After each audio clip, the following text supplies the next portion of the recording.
Hi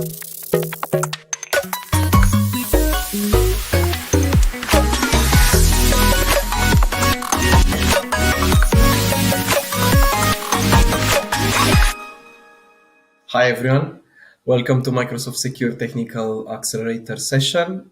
Today we will be discussing about security. Today's session will be presented by myself. I'm Dan Istrate. I'm part of the Identity Product Management Group in Engineering in Microsoft. And I have today with me my colleague Johanna Henderson, which will be presenting in the second part. Let's kick in with the agenda. We have four major points: building a strong identity foundation, strengthening your credentials, token replay detection and prevention, and the Azure AD SecOps. Building a strong identity foundation is really important these days in order to have the right foundation for everything that we consume in our infrastructure organization. 5 points that we should all remember in here: strengthening credentials, reducing the attack surface area, automate threat response, utilize cloud intelligence, and empower users with the self-service. So, one way to secure our environment is securing all the applications with the single sign-on. Azure has multiple protocols supported: SAML 2.0, OpenID Connect, Auth2. We have quite many ways for you to protect your applications and your data using just the single sign-on. Plus, it makes it easier for our users to navigate from a resource to another by not needing to input credentials each time and providing with MFA credentials as well. How can we do that? We have the conditional access. We can control and secure all our applications and the users. So basically all the identities that we have through conditional access. We can allow access, require MFA, block access to our apps based on locations. We have a lot of granular control that we can have over our environment. So our information and our identities are always safe from the external world.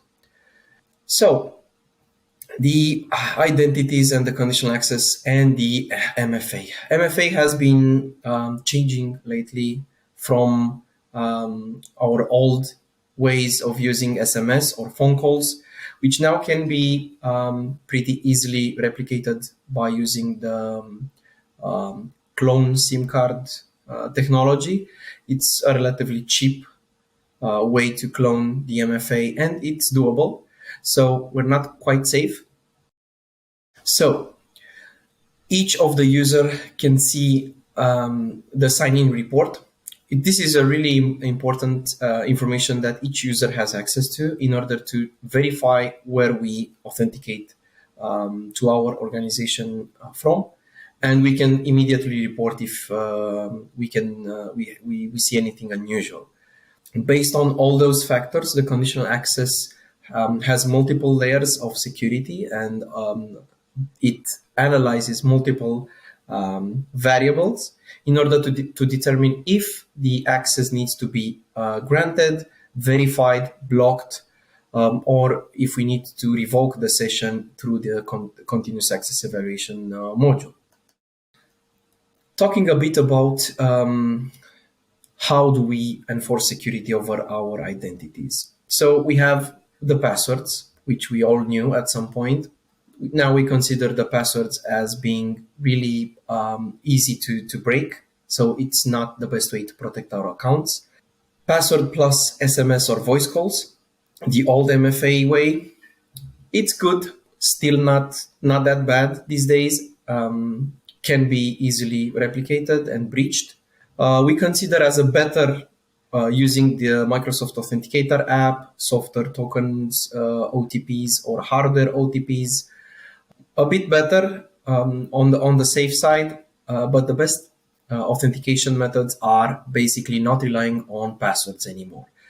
Technologies like Windows Hello for Business, FIDO2 keys, or through the Authenticator app, we have the number matching, we have strong credentials that everyone should be encouraged to use these days in order to keep our identities safe. Another step would be to block the legacy authentication. The legacy authentication does not support any kind of strong authentication methods, like even multi-factor authentication is not supported. So it only supports username and passwords. And we've already established that passwords are pretty bad in our previous slides. So this is why it's a strong recommendation from our side to block the legacy authentication, just to make sure, if possible, of course, there are many organizations that are still using legacy authentication. We are hoping that this will turn in time as soon as possible, as this is what we consider a major weak point in our organization security. Also, what Azure brings is a self-service productivity tools. The portal that you are seeing right now, it's the My Apps portal. It's just like a shortcut. You don't need to remember all the URLs. Everything is in one portal, is even customizable. So you can make it your own whenever you want. Also, from the same portal, you can easily access the My Access portal, which allows you to request access for further resources that you might need from your organization and from other organizations that you are working with. Strengthening the credentials.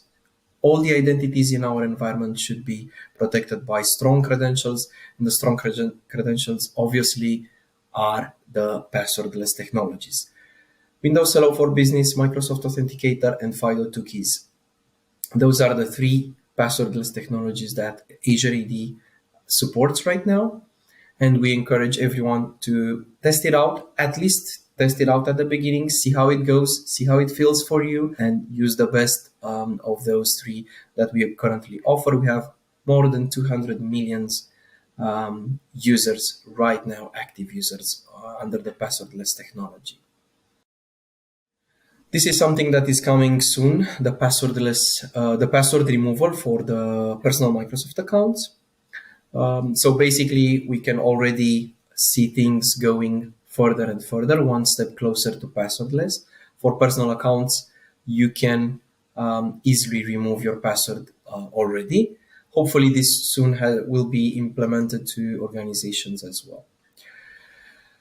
The passwordless authentication in Azure Active Directory. This is just a teaser for how you can configure it. It's pretty straightforward, just a few clicks and that's it.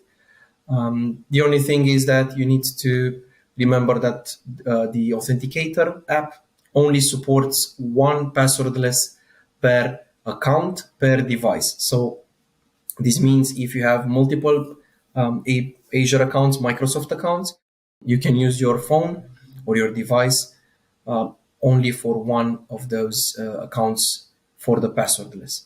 At least for now, we are hoping that this will change as well in the future. Temporary access pass.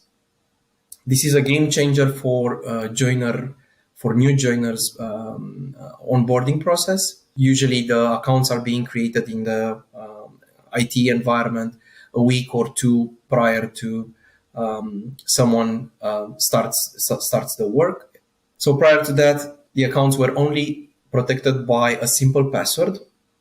Now you don't even need to know that password. If you really need a password within your flow, you can create a complex random one using a script, a PowerShell script. You can have like 200 characters. You don't need to know that password, because now you can configure the temporary access pass for the user to use this temporary access pass, which is a code that you can customize from a number and digit and letters perspective. So the length of it, the duration of it, and you can even delay the activation. So you can create it prior a day to the user joins your organization, and you can provide that to the user.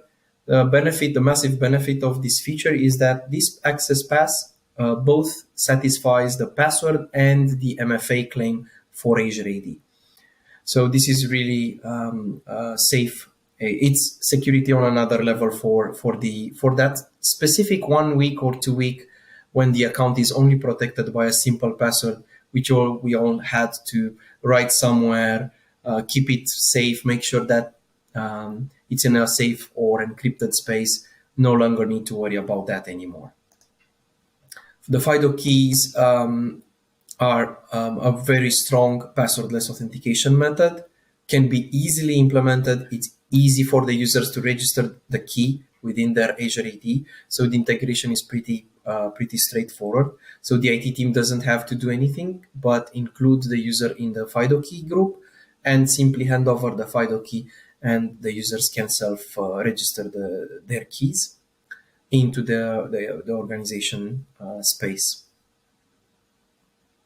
Now, just a quick overview over a journey map. Starting from what you can do today is enroll the users in converged registration for MFA, move your SaaS apps to Azure AD for the SSO, plan the Windows Hello for Business, and as you can see, enable Authenticator app. I'm multiple times speaking about Authenticator app as is a free application. It does not require you to manage the device, and it's one of the strongest methods of authentication available right now on the market. And in the next 3 months, you can set up conditional access, publish the Windows integrated auth apps with the application proxy, so apps that you have on-prem, MFA solution for your end users with Azure AD, enable all users who can use mobile devices, pilot FIDO 2 maybe, change your password policies. In this calendar year, as you can see, we're going up and more towards being less reliant on passwords, and beyond, obviously, going to passwordless as much as you can. Windows Hello for Business, I've already spoke about it. So we have biometrics and PIN, which are stored locally on the device. It has full SSO with Windows apps. It's really nice to have and great to use. Authenticator app, number matching. This is a relatively new feature that has come up. You already seen the notification in your Azure portal that we are changing something. This is about it. We are changing to number matching from the push notification. It's really a really good and strong improvement. And last but not least, the passwordless with FIDO 2 keys. There are many providers out there that you can quote an offer for. As you can see, the list, just a few of them are mentioned in here. Feel free to research the market for other providers as well. Now, this was my session today. Thank you so much, everyone, for your time. I will be handing over to my colleague Johanna right now. Okay, thanks for that, Dan. I'm Johanna, and I'm here to talk to you about token replay detection and preventions that we currently have in Azure AD. So as you've heard in MS Secure, we are seeing token replay attacks growing in volume. So we saw around 42,000 such attacks in April 2022 alone. And many of the most sophisticated attacks we see today involve the use of token replay. So two of the detections that we have in Azure AD identity protection are unfamiliar sign-in properties. So this detection type considers past history to look for anomalies within your sign-in. So the system stores information about a previous sign-in and triggers a risk detection when a sign-in occurs with a property that we deem as unfamiliar. So these properties can be your IP address, your device, your location, your browser, your ASN. And what we do is, for newly created users, there's something that we call learning mode. And this is a period where the unfamiliar sign-in doesn't actually fire because we need to allow our machine learning to be able to learn what that user's doing. The learning mode duration is dynamic, and it does depend on how active the user is. So sometimes the algorithm can take a little bit longer, minimum 5 days. For unfamiliar sign-in properties, this detects both interactive and non-interactive sign-ins. When you see this detection for a non-interactive sign-in, it deserves increased scrutiny due to the risk of token replay attacks. This is primarily where we'll see it. We also have our anomalous token detection. So this detection indicates that there are abnormal characteristics in the token, such as unusual token lifetime, or a token has been played from an unfamiliar location. And this detection covers both session tokens and your refresh tokens. But what is actually happening when you go through this engine of Azure AD identity protection? So we have a user here who is logged in. Please remember that identity protection is a post-authentication feature, and therefore the password needs to be correct for an alert to be triggered. An example of this is our password spray detection. This only triggers when the password spray has been successful and the credential has been compromised. And so if we look at here, we have a prerequisites for all of our functioning in machine learning. And so what we do here is the user logs in and it goes into our identity system, and we have something called a classifier. This basically classifies or labels the authentication. And then it goes in our analysis. Our analysis does this by a lot of wide-ranging sources. So we have things like end-user-driven generated labels, marked as compromised, your my sign-ins, you've marked it as that's not me. It could be policy-driven with conditional access. Expert-generated, we have lots of security researchers that have attack patterns. Dedicated human labelers. What we call auto-generated, which is our more heuristic-based modeling approach. And also other first-party product signals, such as from Exchange and our Defender suite. And so we use these sources to label the data that goes through our analysis. And so when the analysis has happened, we have a number of answers that kind of come out of this. So we have what we call a true positive. The model decided that the sign-in was risky. We analyzed it, and we came to the same conclusion.